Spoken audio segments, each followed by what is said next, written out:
আওয়ামী লীগের রাজনৈতিক মৃত্যু হয়ে গেছে। দেশকে যারা সম্মান করে না তারা দেশের কারো কাছে ভোট চাইবে কি করে? এরকম আগ্রাসী রাজনৈতিক দলকে দেশের মানুষ আর চায় না বলে মন্তব্য করেছেন জামায়াত ইসলামের আমির ডক্টর শফিকুর রহমান। শুক্রবার বেলা 11:30টায় সিলেট আলিয়া মাদ্রাসা মাঠে অনুষ্ঠিত জামায়াতের সিলেট জেলার কর্মী সম্মেলনে প্রধান অতিথির বক্তব্যে তিনি এসব কথা বলেন। জামায়াতের আমির বলেন, বাংলাদেশ জামায়াত ইসলামী কোনো অপশক্তির কাছে মাথা নত করেনি, কেবল আল্লাহর কাছে মাথা নত করেছে। জামায়াতের আমির আরও বলেন, জামায়াত 16 বছর অনেক ত্যাগ করেছে, আরও ত্যাগের জন্য প্রস্তুত। আমরা ধর্মবর্ণ নির্বিশেষে বৈষম্যহীন বাংলাদেশ গঠন করতে চাই।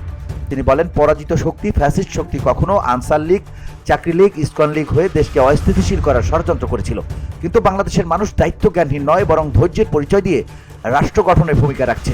সমাবেশে তিনি সাবেক স্বৈরাচার সরকারকে ইঙ্গিত করে আরও বলেন, খুনিরা গর্তে ঢুকেছে, কিন্তু বিদেশে বসে ষড়যন্ত্রকারীরা দেশের শান্তি বিনষ্টের চেষ্টা চালাচ্ছে। কিন্তু জামায়াত ইসলামী দেশের স্বাধীনতা সার্বভৌমত্ব রক্ষায় দেশের সব মানুষের সঙ্গে ঐক্যবদ্ধ। VOD Bangla news desk.